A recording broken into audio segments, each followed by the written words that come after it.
नमस्कार मित्रों, मैं डॉक्टर राधाकृष्ण आपका स्वागत करता हूं। हमारे बहुत सारे जो गौपालक मित्र हैं, जो गाय रखते हैं, जो डेयरी चलाते हैं, उन्हें कुछ बात अपने दिमाग में बैठा लेनी चाहिए।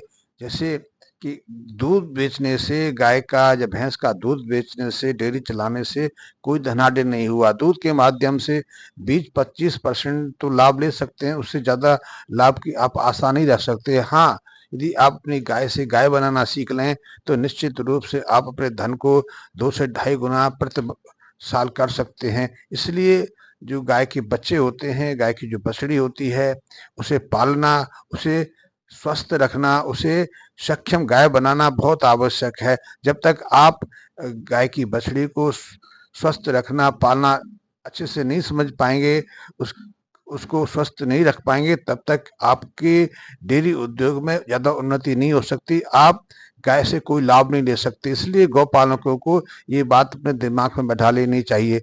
पहले ज़माने में तो बैल की भी इम्पोर्टेंस होती थी, इसलिए बैल की भी रखवाली करते थे, बैल की भी पालना अच्छे से करते थे। लेकिन आजकल बैल की उपयोगिता तो रही नहीं।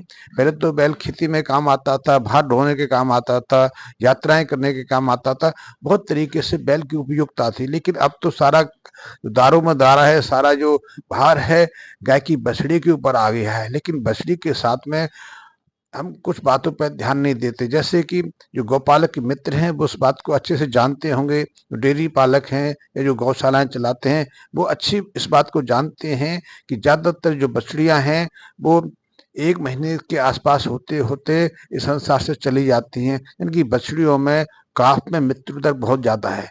कई जगह तो 80% तक बछड़ियां मर जाती हैं। 50% की तो संभावना सदैव बनी रहती है। इसलिए यदि हम इन बछड़ियों की अच्छे से केयर करें, अच्छे से देखभाल करें, तो निश्चित रूप से हम जो गौपालन का कार्य कर रहे हैं, जो डेयरी उद्योग चला रहे हैं या गौशालाओं का संचालन कर रहे हैं, उसमें अपने लाभ को बढ़ा सकते हैं। तो इसके लिए हमें कि हम अपनी गाय की बछड़िया की कैसे पालना करें, ये समझ लेना बहुत आवश्यक है। तो इसमें सूक्ष्म से थोड़ी थोड़ी जानकारी मैं दूंगा। इसमें आगे भी विस्तार पूर्वक वीडियो बनाता रहूंगा। पहले तो जैसे ही आपकी गाय ब्याए, जैसे ही बछड़ी का जन्म हो, तो कोशिश करिए कि गाय के थनों को गर्म पानी से धोकर, चाहे उसने जेर दी है या नहीं दी है, वैसे 3-4 घंटे के आसपास गाय जेर गिरा देती है, लेकिन आप ज़्यादा विलम्ब ना करें। आप उसके थनों को धोकर बछड़ी को उसके थनों से लगाते हैं। 2 घंटे के अंदर अंदर जो खीस होती है, जो पहला दूध होता है, जिसको कोलेस्ट्रम होते हैं, वो गाय की बछड़ी को पीना बहुत आवश्यक है। बछड़ी में इसलिए कहता हूँ कि हमारा ध्यान बछड़ी पर केंद्रित रहता है, बछड़ी पर हम ज़्यादा नहीं जाता। लेकिन जो भी उसका बच्चा है, उसको 2 घंटे के अंदर अंदर माँ का दूध पिलाना बहुत आवश्यक है। इस पर इसका स्वास्थ्य भी निर्भर करता है और शरीर का पूरा ग्रोथ जो है, विकास जो है, इसी पर निर्भर करता है। क्योंकि गाय का पहला दूध होता है, उसमें बहुत सारे महत्वपूर्ण पोषक तत्व रहते हैं। उसमें 5 तरह के तो एंटीबॉडीज रहती हैं, जो कई तरह के रोगों से उसे मुक्त रखती हैं। इसके अलावा उसमें 3 गुना से ज़्यादा कैल्शियम रहता है, और ये कैल्शियम बच्चे के स्वास्थ्य के लिए, बच्चे की ग्रोथ के लिए, बच्चे की जो प्रोडक्टिविटी है, जो उत्पादक क्षमता है, उसके लिए बहुत आवश्यक है। तो वो उसको अवश्य पिलाइए। हाँ, कैसे कितनी मात्रा में पिलाना, ये भी ध्यान रखने की आवश्यकता है, क्योंकि खीस की जो मात्रा है बच्चों के लिए, हमने उनके वजन के 10वें अंश के बराबर रखी है। जैसे यदि आपकी बच्चियां 20 किलो की आसपास है, तो उसे 2 जो लीटर दूध है, प्रतिदिन 3 से 4 मात्रा में विभाजित करके देना है। और जैसे ही आप बछड़ी का उसकी माँ का दूध पिलाने की शुरुआत करते हैं, तो ज़्यादा मात्रा में दूध आता ही नहीं है। फिर भी आप चेक करते रहिए। जैसे उसके मुंह से झाग आने लग जाए, तो समझिए कि अब थनों में दूध उतरने लगा है। तो कोशिश करिए कि वो आधा लीटर, पौना लीटर दूध पी ले, और इसके बाद उसको हटा दीजिए। उसके 1-2 घंटे के बाद बछड़ी मल त्याग करती है। एक एक दुर्गंध युक्त जो स्टूल है वो पास करती है, वो निकलना बहुत आवश्यक है। इसी के बाद उसमें सक्रियता भी आती है, वो अपने को ज़्यादा स्फूर्तिमान, स्वस्थ और सामान्य अनुभव करने लगती है। और इसीलिए जो प्रथम खीस है, प्रथम दूध है, बच्ची को पिलाया जाता है, ताकि उसके पेट की सफाई हो सके और उसको बहुत सारे आवश्यक पोषक तत्व मिल सकें।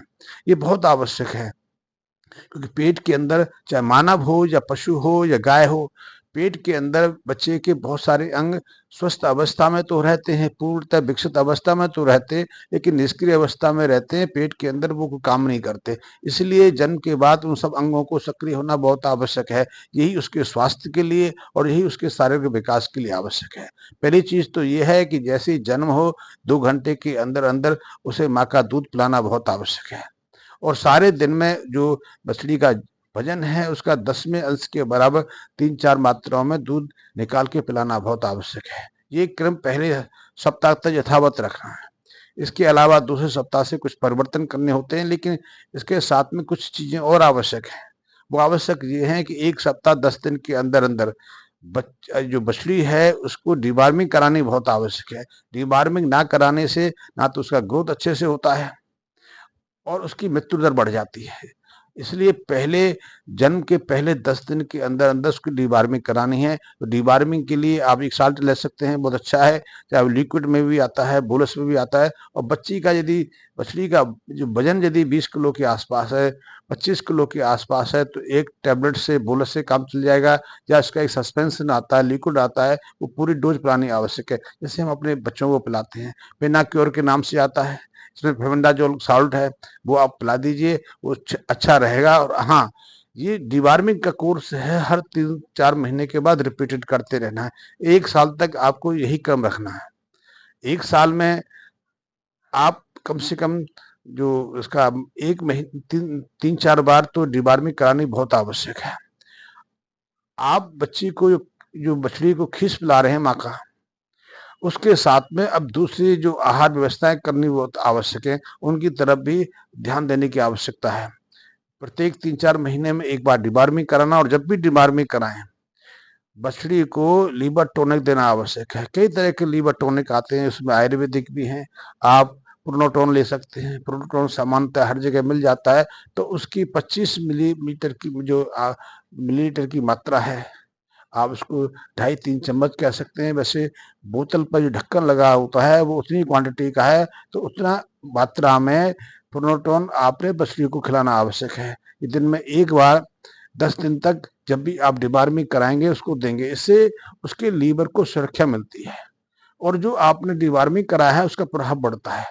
तो पहली चीज डिवार्मिंग, दूसरी चीज लीवर टोनिंग, और तीसरी चीज पहले सप्ताह तक से बछड़ी को जो काप स्टार्टर आते हैं, कई तरह के काप स्टार्टर आते हैं, आप उसमें अपना भी बना सकते हैं। ये अनाज का मिक्सचर है, इसके बारे में मैं अगले वीडियो में विस्तार पूर्वक बताऊंगा।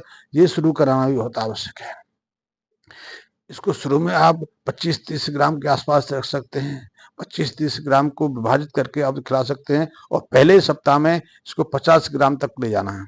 50 ग्राम को विभाजित रखना है, एक बार में उसकी पूरी मात्रा नहीं देनी। तो ये आवश्यक है। और पहले सप्ताह से एक चीज और आवश्यक है, वो आवश्यक है ग्रोथ प्रमोटर। कई तरह के ग्रोथ प्रमोटर आते हैं, उनके नाम भी बताऊंगा। तो वो देने बहुत आवश्यक है, क्योंकि आपको गाय की बछड़ी है वो गाय के रूप में परिवर्तित करनी है, स्वस्थ गाय बनानी है, उसकी दूध उत्पादक क्षमता को शीर्ष पर ले जाना है। आप अपनी डेयरी को प्रमोट करना चाहते हैं, आप डेयरी को बढ़ाना चाहते हैं, आप दूध की उत्पादकता में वृद्धि करना चाहते हैं, तो ये बहुत आवश्यक है कि आपकी जो बछड़ी है, आज जो मासूम छोटी सी बछड़ी है, वो स्वस्थ गाय का स्वरूप ले। क्योंकि भारत में देखने में आया है कि जो बछड़ियां हैं वो कुपोषित दृष्टि में पैदा होते हैं। जो सामान्य जो गाय का भार है, बछड़ी या बछड़े का भार है, उससे निम्न भार की लेकी होती हैं। सामान्यतः 25-30 ग्राम के आसपास सामान्य भार माना गया है, लेकिन देखा गया है कि भारत की देसी प्रजातियों में बछड़े या बछड़ी का वजन 15-16 केजी के आसपास रहता है। यानी उसमें कम से कम 10-12 केजी का फर्क आ गया है। और ये फर्क इसलिए आ गया है कि उसकी माँ कुपोषित है, गर्भ में उसको पूरी तरह से पोषक तत्व नहीं मिलते हैं। इसकी शरीर तो बन जाता है, लेकिन शारीरिक विकास पूरी क्षमता से नहीं होता है। तो इसकी कमी को हमने, जब वो बाहर आ जाए, उसको ग्रोथ प्रमोटर और दूसरी चीजों से दूर करना है। इसी पर उसका स्वास्थ्य भी निर्भर करेगा, और इसी पर उसकी जो उत्पादकता है, उसकी दूध क्षमता है, ये निर्भर करेगी। और इसी पर जो जब वो हीट पे आएगी तो उसकी अवधि घटेगी। अन्यथा 3-3.5 साल की बछिया हो जाती है। हेमियर बन जाती है लेकिन गर्भ पे नहीं आती, वो इसीलिए कि उसके अंदर पोषक तत्वों की कमी है। तो आप इस क्रम को रखेंगे तो निश्चित रूप से आप अपने बच्चे को बचा भी पाएँगे और अपनी जो डेयरी है, अपनी जो गौ पालन की क्षमता है उसमें वृद्धि कर सकेंगे। इस पर फिर हम चर्चा करते रहेंगे। धन्यवाद मित्रों।